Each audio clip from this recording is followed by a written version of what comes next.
Hello दोस्तों, मैं Sarla Yadav SY Hindi platform channel पर एक बार फिर से आप सभी का हार्दिक अभिनंदन करती हूं। और आज के इस वीडियो लेक्चर में हम पढ़ेंगे हिंदी भाषा प्रयोग के विविध रूप। यानी कि प्रयोग के विविध रूप का मतलब है कहीं पर हिंदी को संपर्क भाषा, कहीं पर राजभाषा। ठीक है, तो आज पढ़ेंगे हम राजभाषा। तो राजभाषा क्या है, क्या होती है, इसकी परिभाषा। और ये आज मैं इसलिए लेकर आई हूँ ये वीडियो, वैसे तो ये ज़्यादा इम्पोर्टेंट नहीं है। अगर आप एस्टेट का 2022 का पीजीटी या टीजीटी का क्वेश्चन पेपर आप उठाएंगे तो आपको पता चलेगा कि यहाँ से एक प्रश्न पूछा गया था। तो कुछ इम्पोर्टेंट डेट्स हैं। और देखो, जब टीजीटी पीजीटी एस्टेट में ये प्रश्न पूछा गया था जो मैं बता रही हूँ लैंग्वेज को लेकर, वो सन में था 1963। ठीक है, और तो मैंने सोचा कि ये बता देती हूँ। कुछ एक डेट्स हैं, इसमें इम्पोर्टेंट डेट्स का नाम बार बार आया हुआ है, तो मैंने सोचा कि हो सकता है इस बार भी आपसे कोई एक प्रश्न यहाँ से पूछ ले। और पैटर्न क्योंकि अधिकतर पेपर का वही होता है, तो इस वीडियो को भी आपको इतना पढ़ना है, थोड़ा सा अंडरस्टैंड करना है।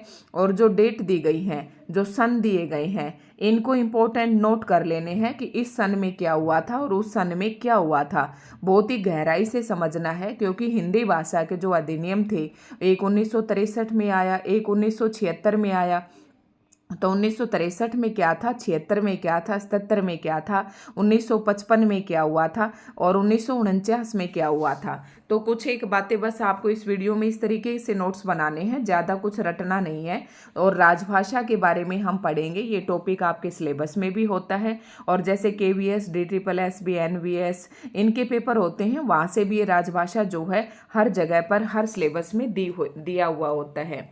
तो आज के इस वीडियो लेक्चर की शुरुआत करते हैं। तो इससे पहले मैं आपको कहूँगी कि अगर आप चैनल पर नए हैं तो चैनल को सब्सक्राइब कर लें।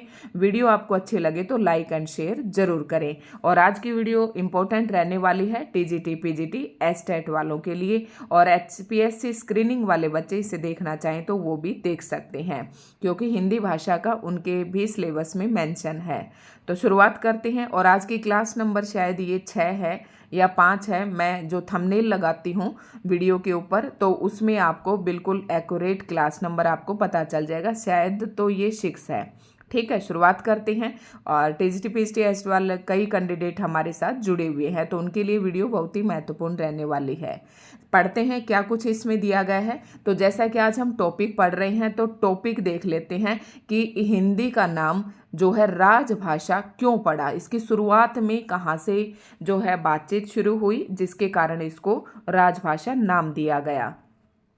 सन 1949 की बात है कि CV राजगोपालाचार्य जी ने भारतीय संविधान सभा में, आपको पता है कि जब हमारा संविधान बना था 26 जनवरी 1950 को, तो इस संविधान को बनाने के लिए एक संविधान सभा बनाई गई थी। और उसके अंतर्गत शायद 389 कुछ ऐसे मेंबर थे।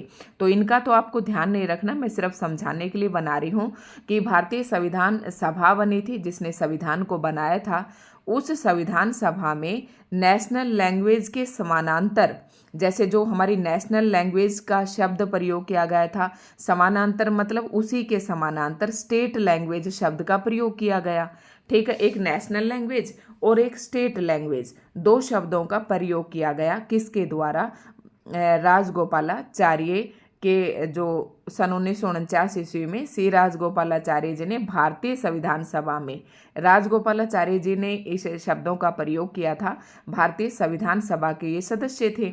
ठीक है, संविधान सभा के कार्यवाही के हिंदी प्रारूप में, यानी कि भारतीय संविधान सभा की जो कार्यवाही थी उसके अंदर हिंदी का प्रारूप भी तैयार किया जा रहा था कि हिंदी का क्या कुछ होना चाहिए। तो हिंदी प्रारूप में स्टेट लैंग्वेज का हिंदी अनुवाद किया गया राजभाषा। तो आप समझ गए होंगे कि राजभाषा का मतलब है स्टेट लैंग्वेज। अब आपको पता होना चाहिए कि हमारा भारत देश जो है वो 28 स्टेट में, यानी कि 28 राज्यों में बटा हुआ है। तो स्टेट लैंग्वेज को क्या कहा गया? राजभाषा कहा गया। अब राजभाषा से तात्पर्य क्या है वो भी हम देख लेते हैं।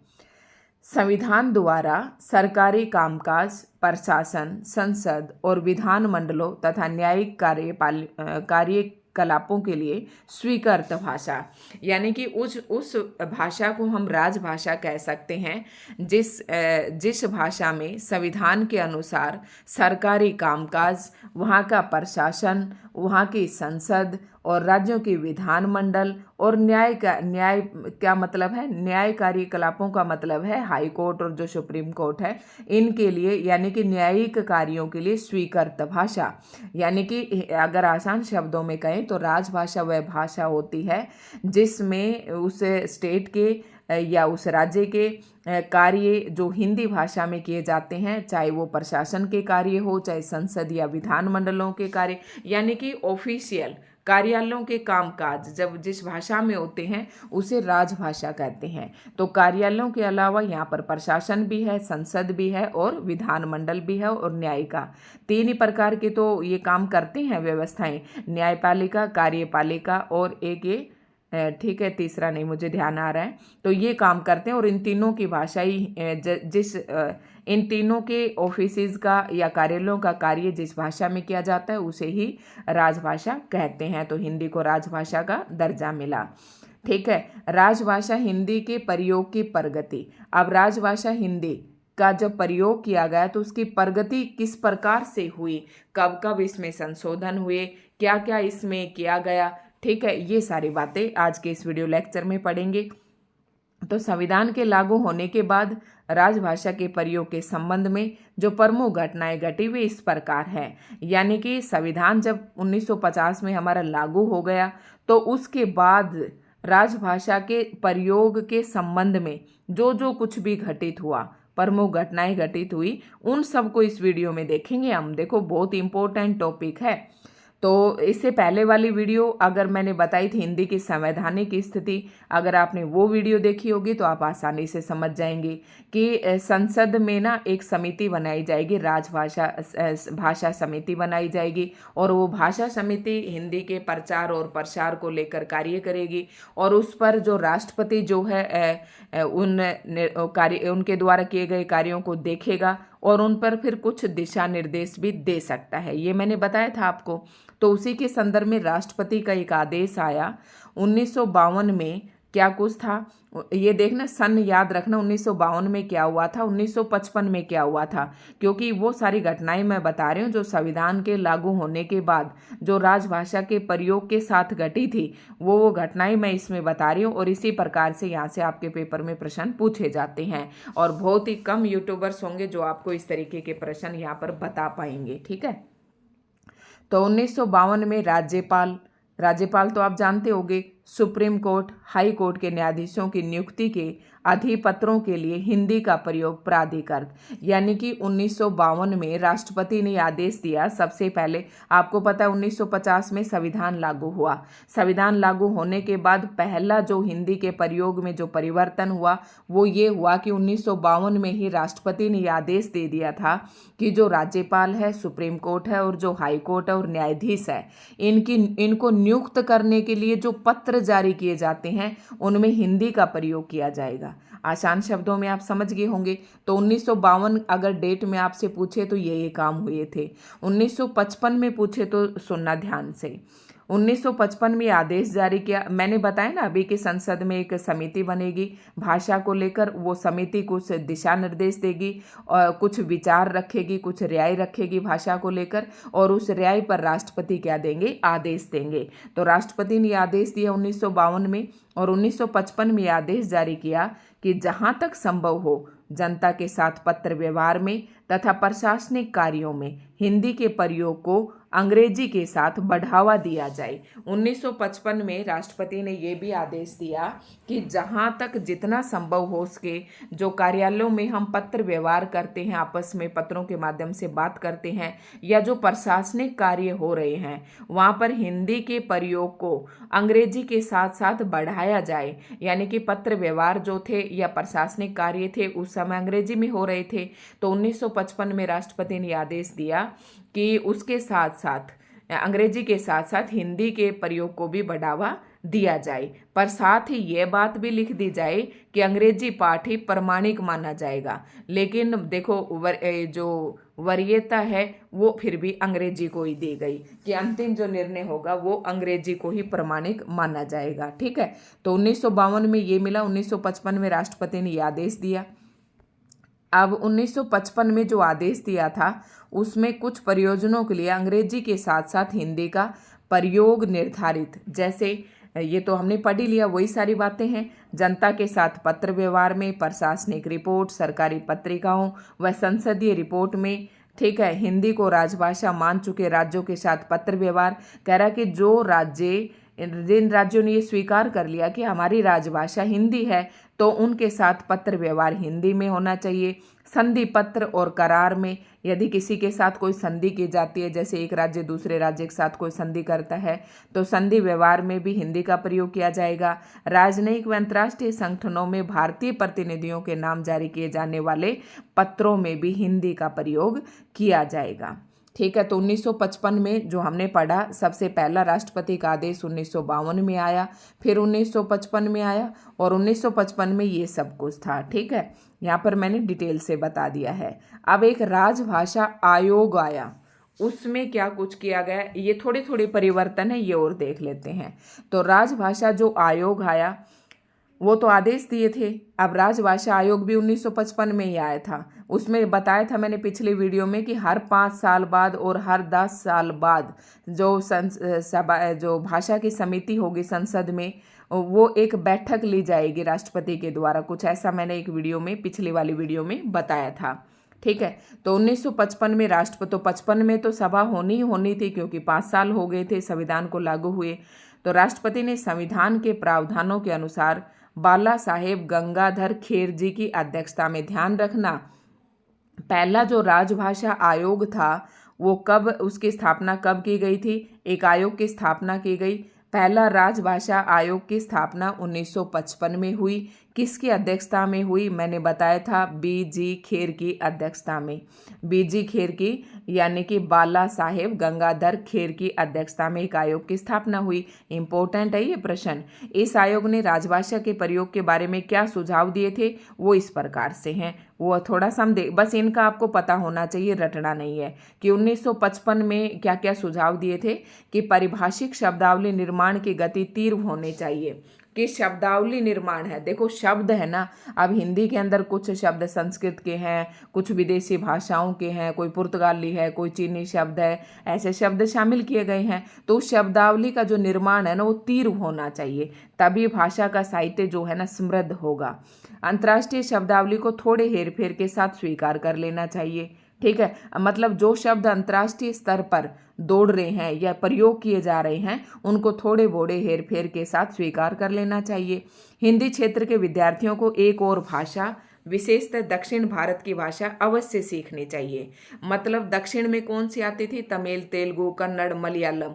तो 1955 में जो आयोग बना था, भाषा का आयोग, उसने ये कहा था कि जो हिंदी क्षेत्र हैं के विद्यार्थी हैं, जैसे कि आपको पता हो कि 10 राज्य ऐसे हैं जिन्होंने हिंदी को राजभाषा स्वीकार कर रखा है। हम ये भी अभी इस वीडियो में पढ़ेंगे और आप हिंदी के स्टूडेंट हैं तो आपको ये भी पता होना चाहिए।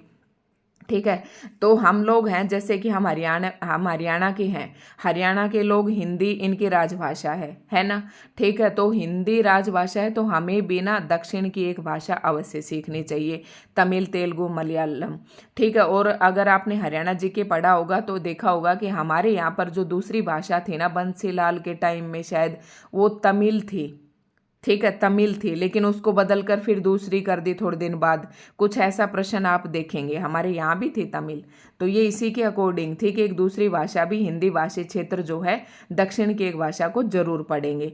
तो उसमें इतना ही था। अब देखो ये प्रश्न आया था राजभाषा अधिनियम 1963 और इसका संशोधन किया गया 1967 में। इसमें कुछ संशोधन किया। तो राजभाषा अधिनियम 1963 ये प्रश्न था, चाहे आप उठाकर देख लें।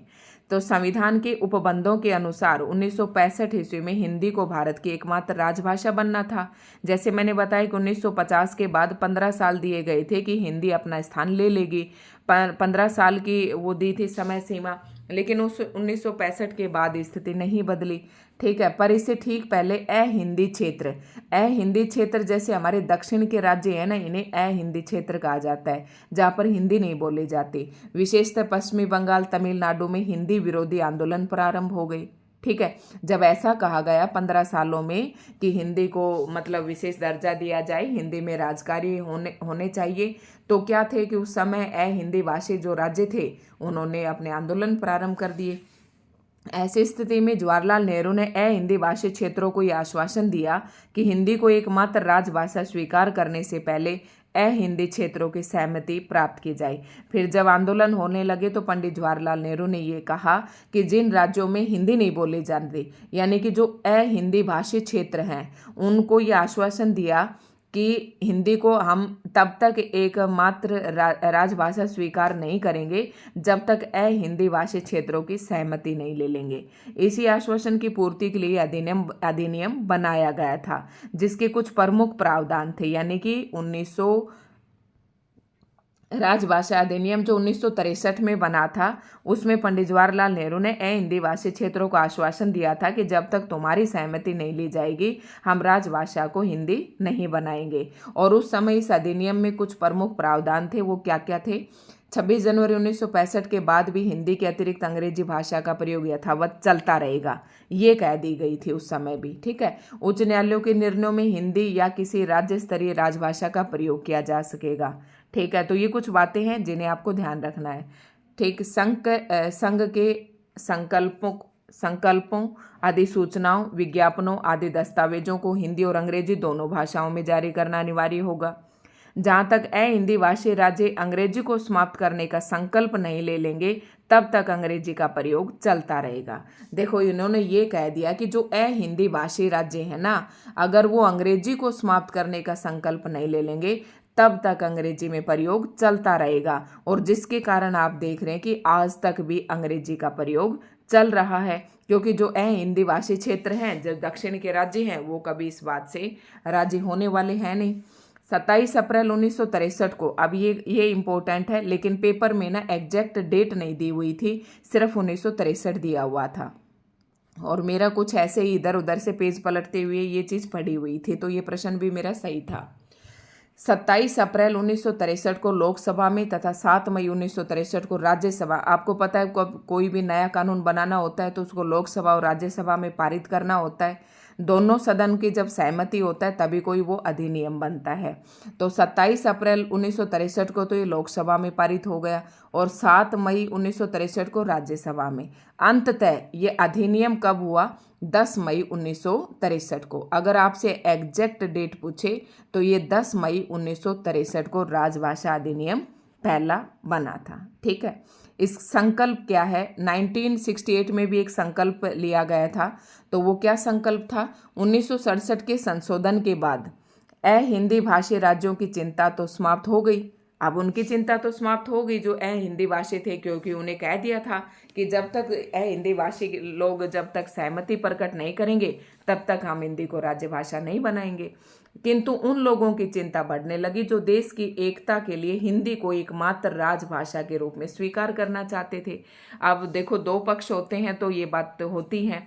अब उन लोगों की चिंता, तो ये हिंदी भाषी थे ये तो निश्चिंत हो गई, लेकिन वो लोग चिंता करने लगे जो हिंदी को बढ़ावा देना चाहते थे और हिंदी को राजभाषा बनाना चाहते थे।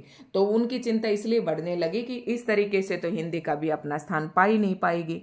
ऐसी जटिल स्थिति में संसद के दोनों सदनों में एक संकल्प पारित किया गया, जिसके अनुसार हिंदी का जो संकल्प था वो 1968 में पारित किया गया था। और उस संकल्प में क्या था, उनके अनुसार क्या था, ये भी थोड़ा सा ध्यान रखना है आपको, क्योंकि जब 1963 वाला क्वेश्चन एस्टेट में पूछा जा सकता है तो आपसे यहाँ भी, और ये टीजीटी में पूछा गया था तो पीजीटी में तो पूछ सकते हैं। ठीक है, सरकार हिंदी के तीव्र विकास और प्रयोग के लिए एक व्यापक कार्यक्रम तैयार करेगी, जिसकी प्रगति की रिपोर्ट प्रति वर्ष संसद में प्रस्तुत की जाएगी। तो ये संकल्प लिया गया था 1968 में, जब हिंदी भाषी लोग चिंतित होने लगे हिंदी को लेकर, क्योंकि उसी से देश की एकता स्थापित हो सकती थी भाषा से। तो उन लोगों को आश्वासन देने के लिए 1968 में एक संकल्प दिया गया कि हिंदी के तीव्र विकास और प्रयोग के लिए कार्यक्रम बनाया जाएगा और उस कार्यक्रम तैयार करेगी। एक सरकार जो है ना, हिंदी के तीव्र विकास और प्रयोग के लिए एक व्यापक कार्यक्रम तैयार करेगी और उसकी जो प्रगति होगी, मतलब वो क्या क्या काम करेगा वो कार्यक्रम, तो उसके प्रति संसद में उसकी प्रस्तुति भी हर साल दी जाएगी। ठीक है। भारत सरकार राज्यों के सहयोग से त्रिभाषा सूत्र लागू करेगी।